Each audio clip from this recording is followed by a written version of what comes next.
I'm what's called a prop supervisor, so it's my job on any given show to work with the designer, with the director. So I never ever take for granted, no matter how many shows I do, that you can stand in the wings and you can watch onto stage, and sometimes it's lovely to see how the audience are reacting. How far and wide do you sometimes have to cast your net to get props? Because I've done it for 35 years, in a way that's the part of the job that I love. This needs to be good still in 10 years' time. Oh, you say that though, I did The Lion King. No one thought some of those props would last for 25 years.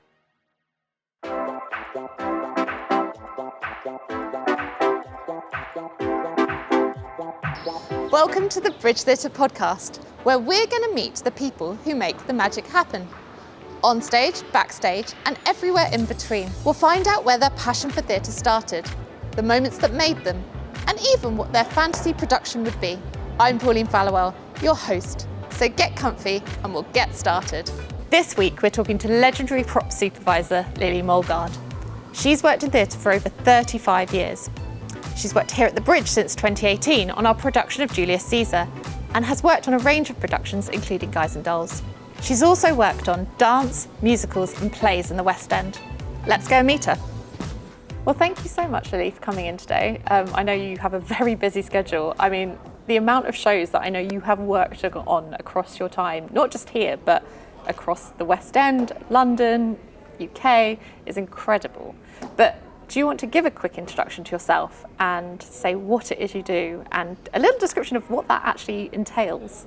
Okay, well, my name is Lily Mollgaard and I'm what's called a prop supervisor, which I never think quite describes our role, because we're somewhere between a designer and a production manager. Yeah. So it's my job on any given show to work with the designer, with the director, and I can be dealing with any period, any age of show. So basically, I just take the design and then working with them, I work out what they need in rehearsals, what things need to look like, but also what might be tricky for an actor, or sometimes it's simply putting things in a room, getting a feel and then seeing what happens. I think you deliver magic. Sometimes we'll see on notes in the rehearsal room, it'll be like needs this. It's such description of things that can be really specific and they just suddenly appear. Well, that's the thing, it's very broad, because I mean, Richard II, for example, I had to do a gun, a full-size anti-aircraft gun, but at the same time I had to do a mirror that an actor had to smash on Johnny Bailey had to smash on his head every night, which was not that straightforward. Has there been one prop that's you haven't, it's been the hardest thing to source? I bet it's always the simplest things. It's difficult, isn't it? Because you can have a director who's got a really strong idea of what they want, and then you can have an actor who will say, I can't use anything that's too heavy or that's got feathers. And I mean, that is the challenge, and because I've done it for 35 years, in a way that's the part of the job that I love, is give me something that's why I love working here, because actually everyone here is, they get the best out of me because I've done it so long. I love a challenge, so that's what the shows here present. As I say, because you never know what's going to happen. I love that. And 35 years, you don't look like you should have done it for 35 years, and incredible that you're still obviously in love with what you do. I absolutely love. I don't love it all the time. That would be impressive. But how did you get into this world? What was your first touch point with theatre? Well, I would say, my father took me to theatre all the time, so great. I have memories of Sean Kenny's Oliver in the West End, or even Susan Hampshire in Panto as Peter Pan. So I went to the theatre from 5 or 6. Wow. But really, I went to drama school, and then I got a job at the Almeida, which was a rep in those days.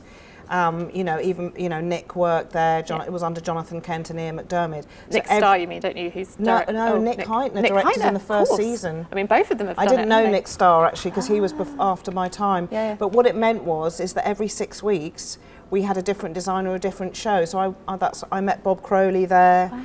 And I just got into that. I was like, God, I love finding the right glass, finding the right teacup, finding the right chair, or having something made.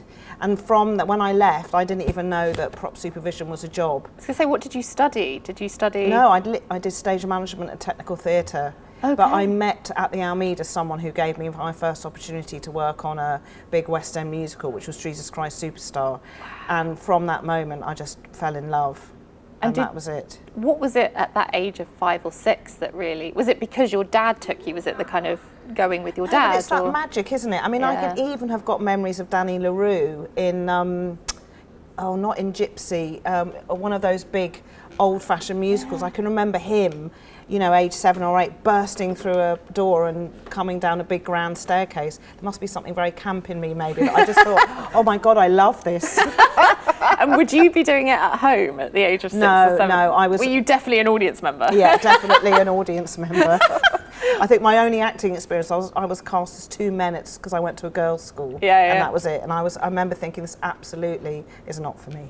I just want to. But I love design. That's the thing I'm interested in. I was going to say, it was like, why then the stage management? Was it the design element? No, do you know what? I wanted to be a director. And really? yeah, but I didn't want to go to university. Yeah. So I was then, someone said, go to drama school. Because before I went to drama school, see, I crewed in the West End at the Savoy. So I did things like D'Oyly Carte. Yeah. I did a big production of Kiss Me Kate that came from the RSC. So then I got a real love of backstage. Which people don't think of that at the first. I like that that's your first rather than it. Most people are like, I wanted to be on stage and then I fell this way. You're like, oh, okay, yeah. That's so nice that you were like, no, backstage is the way. And did you find your people there? No, I think the thing is, it's a privilege in that to see how it works. And also, I never ever take for granted, no matter how many shows I do, that you can stand in the wings and you can watch onto stage. And sometimes it's lovely to see from off stage, look out and see how the audience are reacting. Yeah. You know, I just love that. And also I love going on stage when a show has finished, because there's an energy and a warmth that's left by an audience after they've gone, and all that stuff for me actually is really magical. I love that. That kind of, that behind the scenes element. Yeah. And it's great camaraderie. Yeah. It's extraordinary that you've got to work in the dark, you know, all that. and like the amount of stuff that goes on that people don't see. Like sometimes I've stood behind and you'll just see massive set pieces, or even just finding those little props in the dark. Sometimes I'm amazed that people are like, yep, that's my thing. Making sure it's in the right pocket or in the right placement. I mean, you must have to think about all of those elements. Because I'm always obsessed with detail. Yeah. That's the thing. But that's what you need, because then the audience believe it. When I did Southbury Child here, we had an urn, and Nick said, I want the urn to have a red light that works. So it was done. Yes. And then we did a run through in Chichester, and he said, did anyone see the urn light? And I said, yep, and I really enjoyed it. Because it was just though I thought, is it going to come on? And it did. So it's just a small thing, but it's that sort of detail it's great when actually directors and designers are interested in, you know, the finer details, because that's what I particularly love as well. So you did mention you wanted to be a director originally. So can I put you in a director role now? If you were planning your own fantasy theatre, which I know is quite a mad concept, but if you were thinking fantasy theatre, do you have an idea of what you would like? Well, it could be what you want to see, what you'd like to have directed. Do you know what I'd probably do a Pinter. Would you? I was lucky enough to work with the likes of Paul Eddington and Michael Gambon and John Normington, and I worked with all these people, and with some of them I did a Pinter. Yep. So that's probably what I would choose to do. Maybe the short one, which is at party time. It's only 15 minutes long. Is it only 15 minutes? It's 15 minutes. I was there for the first ever read through. Yeah. Wow. With Pinter in the room. Yeah. That's incredible. I remember thinking, really? Okay, good. It's 15 minutes. I'm very ignorant of this. Was it actually put on as a... Yeah, it's been done twice. So I did, in 2018 I did the Jamie Lloyd, I did some of the Jamie Lloyd Pinter season. But when I was at the Almeida, which is when I worked with Bob Crowley, we did No Man's Land, Mountain Language, and we also did Party Time. So Mark Thompson, who designed Young Marks, he did Party Time for its debut, and also the Almeida did Betrayal as well. So I had a lot. So it was great to go back with Jamie Lloyd and revisit all of those Pinter plays. But I was lucky enough; he was in No Man's Land at the Almeida. That is incredible. So it was pretty special. My dad's only favourite anecdote that he likes to say is that he played cricket with Pinter. Oh, really? Apparently he was a big cricketer, and he'd often say yes, I've played with Pinter. I was like, okay, Dad, that's his touch point to theatre. Bless him. What is it about Pinter though? Because you're it's interesting. We've definitely got a mix of people that are musical people and people that are plays people. No. I love plays. Yeah. I'm obsessed with musicals. Oh, okay. Yeah, and I love ballet and dance, because I've worked with Matthew Bourne for 20 years. So I've done all his ballets, and I've done some Rambert as well. So I love dance. It's Beautiful. that's a different side of things that I'm passionate about. I do not enjoy opera. So there Fair, you go. That's fair. That's cast aside. If we're making a season, then But that no, would be I just like live theatre. Generally. Yeah, and for me, the bigger the show, the better. Do you get a chance to actually see a lot? I mean, Yeah, other than the always, stuff yeah. that you're working on, but No, I mean, I go as much as I can. Do you? But sometimes, if you have time away, then you don't see as much as you should. yes. And with this Pinter, say the 15-minute, have you got like a dream cast for it? And this could be people alive, dead.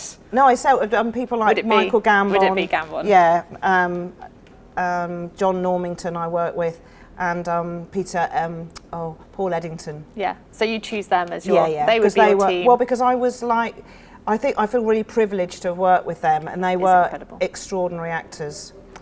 So it's really people like that. Maybe a bit of Judi Dench. Oh, yeah. It's like the legend slot, isn't it? Basically, it's Well, I had the privilege to work with she and Maggie Smith as well. So in a play called Breath of Life, which was at the Haymarket. It was Howard Davis and Bill Dudley. So I mean, that's the thing, you get to witness these people, doing their craft, for lack of a better word. Yeah. And it's sort of weird because you're in the room, but you're do you feel part of it with those people there, or do you talk to them very often? It depends. Yeah. How, this is why the bridge has been, with Matthew Bourne and his team, Les Brotherston, they know me, I know them. I am incredibly privileged to be treated. I'm trusted to get on with my job. Yeah. And in a way that has been the incredible benefit of being at the bridge, is that I've now done quite a number of shows here, so I feel that I have a really good relationship with the directors and the designers, and that's what you want really, is to be trusted to do your job. And then you do very much feel part of the process. I mean, me and you don't often chat, and that's my my downfall. But I do often, I always see you round, and it feels like you are part of the furniture. You're part of the family here. Again, why you're here, because I was like, there are people that have worked here for so long that have these amazing stories and journeys, and I love that is yours.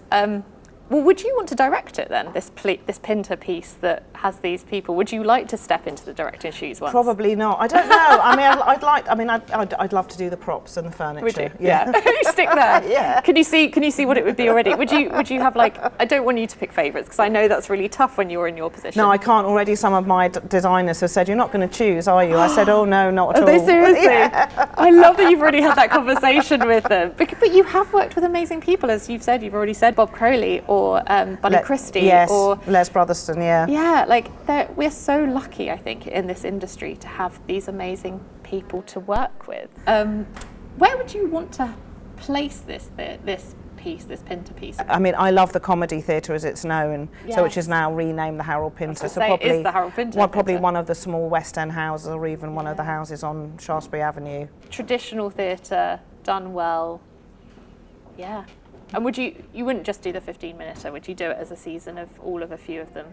Oh gosh, I don't know, maybe. But someone's done that already, so. Yeah, true. Although we often talk about how 90 minutes is the perfect amount, isn't it? Of the I often 90 minutes straight through is a dream, but I feel like 15 minutes you'd want a little bit more, wouldn't you? Well, it's always a question: do you have an interval or don't you? I quite like having an interval and then coming back for a bit more. Do you? Yeah, because I think you get to have a reflect on what you've seen. Yeah, nice. And then come back.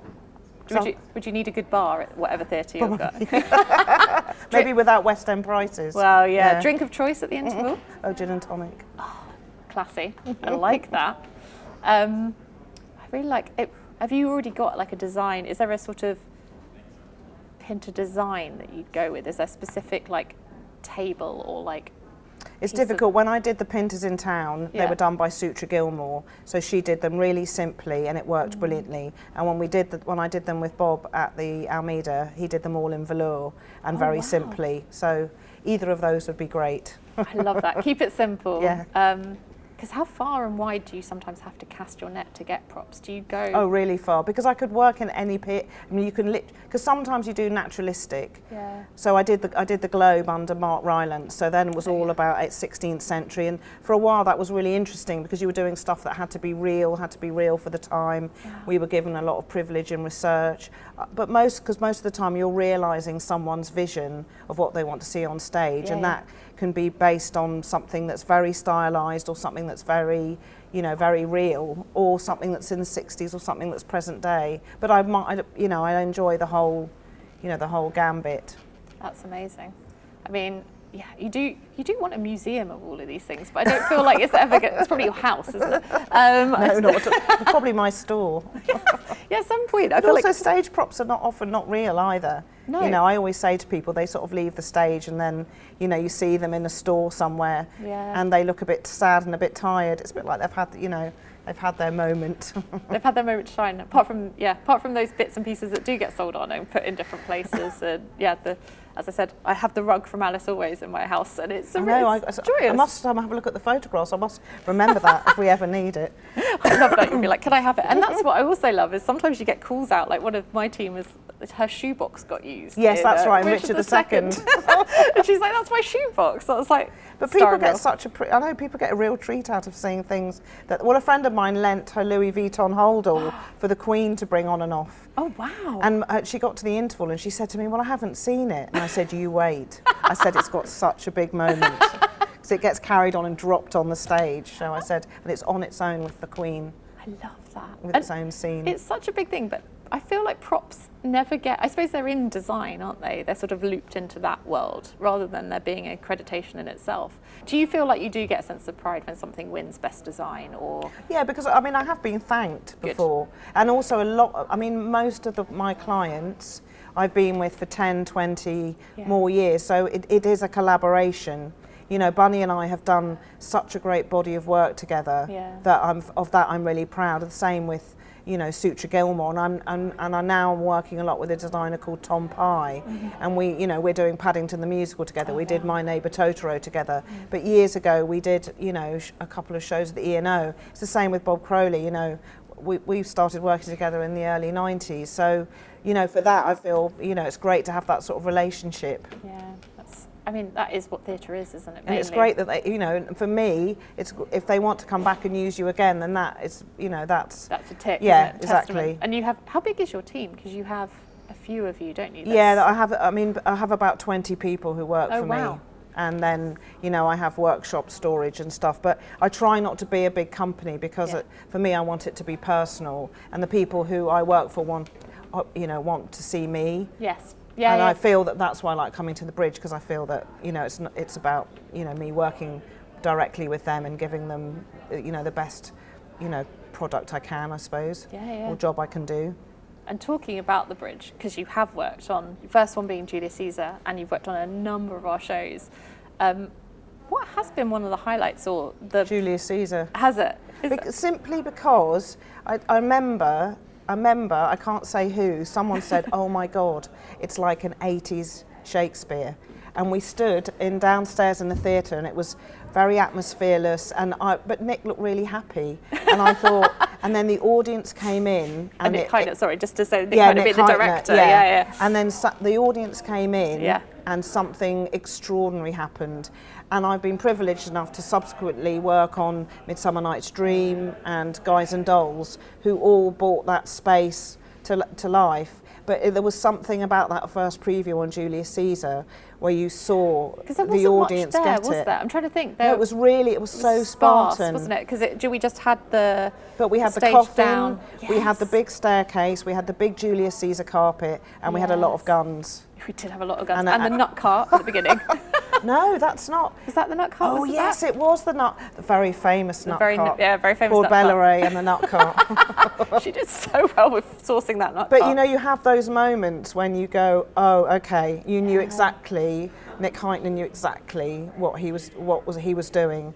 And it was just to see it come alive, and to all the shows it subsequently led to. Oh, yeah, because it was just amazing how that space transformed throughout that with, you know, the multiple But it's also that thing of having the bravery to have the audience in the pit. Yeah. And I suppose having done the Globe, I understand the importance of, you know, the groundlings, they called them there. But it's that thing about allowing people to come in amongst the action and how involved people felt. Have we ever... I don't know this answer to this. Have you ever had anything stolen from our sets? Yeah. Particularly, Ben Whishaw fans. tried. They didn't steal Ben Whishaw, did they? No, but no. I mean, people. Yeah, I mean, because he had a desk with books and pens on. So there was a couple of enthusiastic people who wanted a book or something to take away, and we are written to saying when the show shuts, could I have X if it was used by whoever? You're like, we see some of them. In fact, the latest one we've had is when someone wants the moon balloons.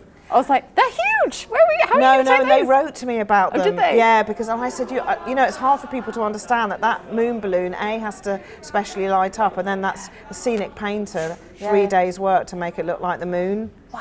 Because she thought we bought them in a moon shop, which I understand, of course. Because there's moon shops that you could just buy a moon in. I was like, that shows that level of detail that you go through, because it isn't just Google and just source something. It is like, no, you're painting them, as you say. Like, what I love about our current setup is that we're in the middle of changeover, and the amount of times that I've come into this area and you'll be on the floor, like painting something or putting something together.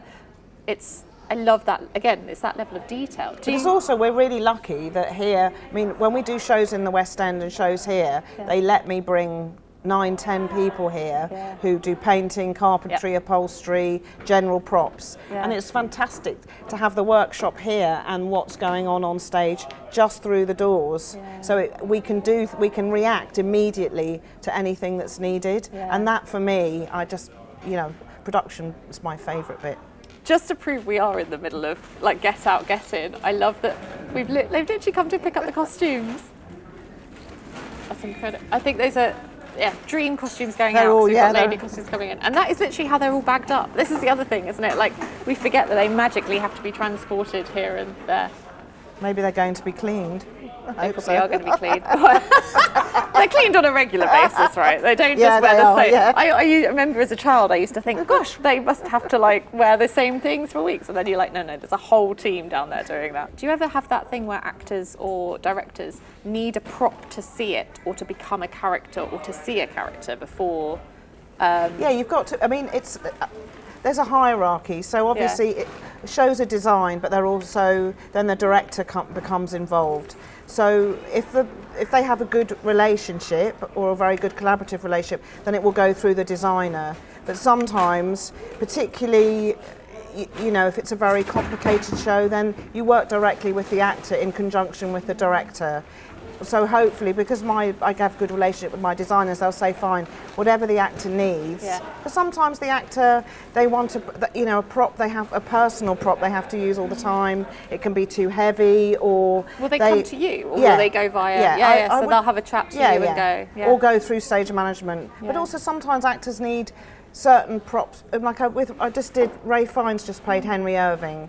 So Bob Crowley said to me, basically, whatever he needs. So we had all the research for Henry Irving's desk, because there's a lot of archive, but Ray Fiennes needed certain makeup, bowls, things positioned.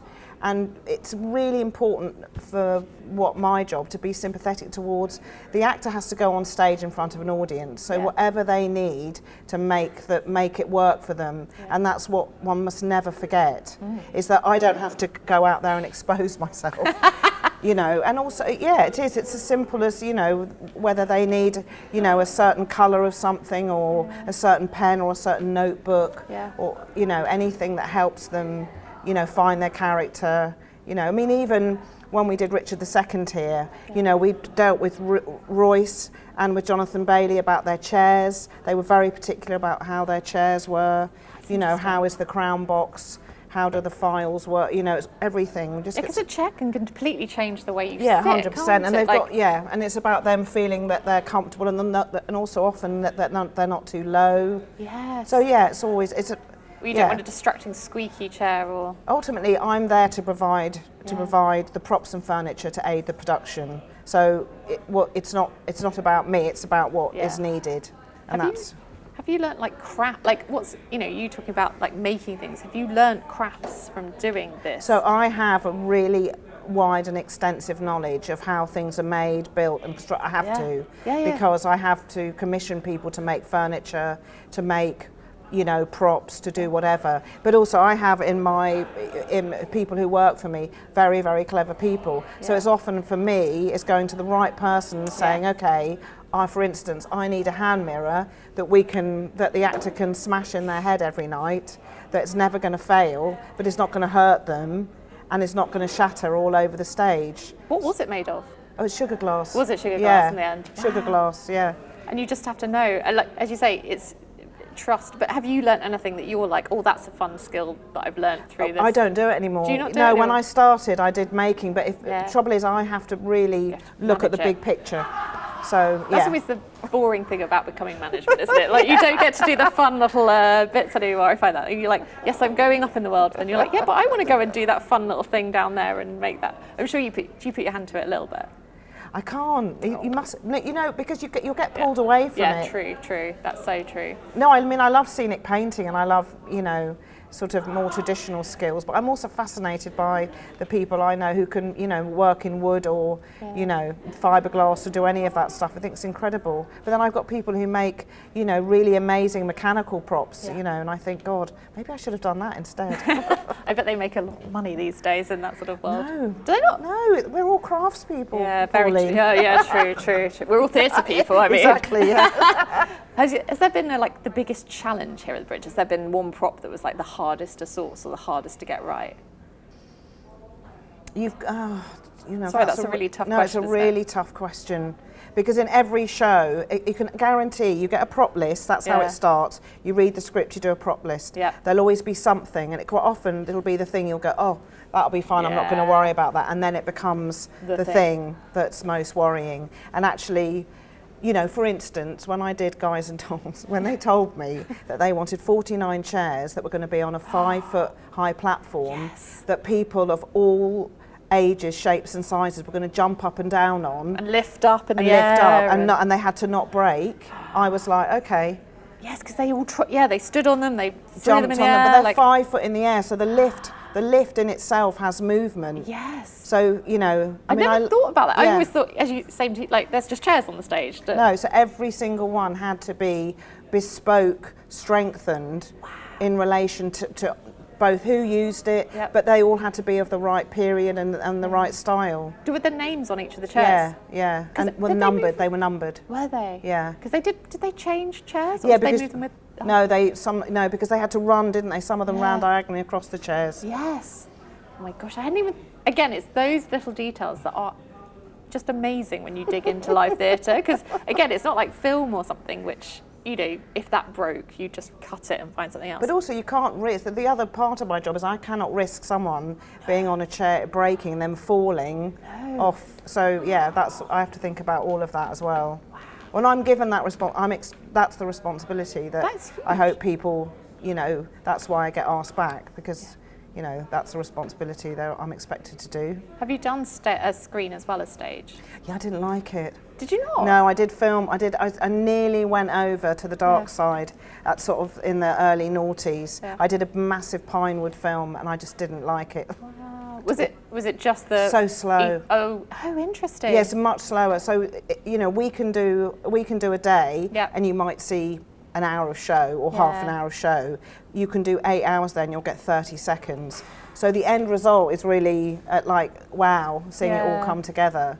But I just like it. I like the live. I like live theatre. It's just such a good challenge. Because I think I enjoy the audience reaction as well. Yeah. Sometimes that's you sit on first preview and you see the things that they laugh at or gasp at or cry at. Have you got? And again, this is a mean question, so you can say you don't want to say. Has there been a favourite production just to watch at the Bridge? What, that I haven't been involved in? Either way. Well, Guys and Dolls. Yeah, fair. I mean, I love musicals, and it was on my bucket list. Was it? Yeah, so I was very glad, because I saw it in the 80s at the National. So it was on my bucket list, and I thought, I wonder if I'll ever get to do it. And it was, But also Midsummer Night's Dream is the same. Because actually, people come away feeling so uplifted and positive and, excited that they saw it, and just think it's so clever. Have you got other things on your bucket list? Other shows you'd love to do? Oh, now you're asking. I love that Guys and Dolls is on the bucket list. I'm like, but you have. I mean, I've done a lot of them. Yeah. I've done a lot of them. That's so So, again, isn't it I such would a have to privilege? think about that one really hard. But isn't that wonderful that there is you've been able to do this and and enjoy it and do those productions that you've always wanted to do.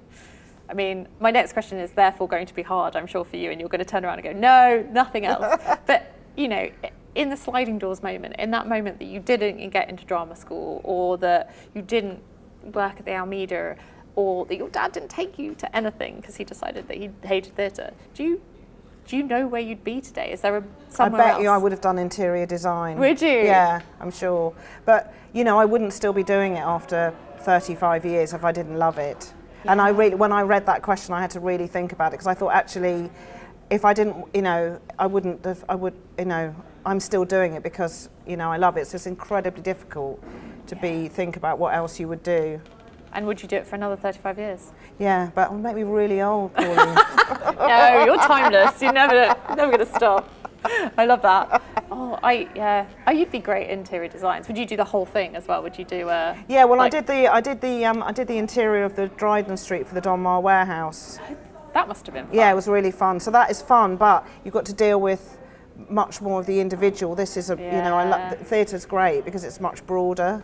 And also it's sort of like you're not, especially you do have to worry about, you know, how people are sitting on stuff and how they're doing it in the same way, but at least theatre it's kind of temporary, and then you can move on to the next thing, and you're not thinking about, this needs to be good still in 10 years time. Although I suppose you say that though. I did The Lion King. I was going to say, I bet you've done long term. Yeah, no one thought some of those props would last for 25 years. And in that instance, do you go helicopter back in at some all the points? time? And just go and do. Are you there? Are you sending your team fixing, or are they? Yeah. So it's a bit of both. They have someone who looks after the show. Yeah. But I think there is still 2 props that we originally had made in '99. Wow. So and I love going in there. It's such a great show. Yeah, so that's amazing. But they will update stuff. They will tweak it's stuff. It's not update. Things get remade. But also Disney are extraordinary because, you know, they absolutely believe that what the audience see on the day they go to see it should be as good as the first time it was ever shown. I think everyone in theory, it should be. But yes, you're right. They're happy to support that process. Yeah. Well, they are. They don't come back to you going, "Oh no, you can't. We don't want that." New. They always want it to look. They take advice on how things are doing. That's so beautiful. Well, that's amazing. Well, I think that's all the questions I have. Oh, you know what? I've learnt a lot here. If nothing else, I've learnt a lot. And I'm gonna. You can always join the team, Pauline. It's never too late. I like a bit of crafting. I can do a bit of crafting and get practical into it. Yeah, I'm there. But if this goes wrong, I'll come to you. All right, thank you. But thank you very much for asking me. It's been a privilege to speak to you. No, thank you. That's it for this episode. A massive thank you to Lily for her time and sharing all of her fabulous stories. Please follow the show anywhere you get your podcasts. If it's YouTube, hit subscribe. It helps more people find us. If you'd like to find out more about the Bridge Theatre, please visit bridgetheatre.co.uk, where you can find out what productions we have on and even buy a ticket. Thanks for joining us, and see you next week for another episode of the podcast.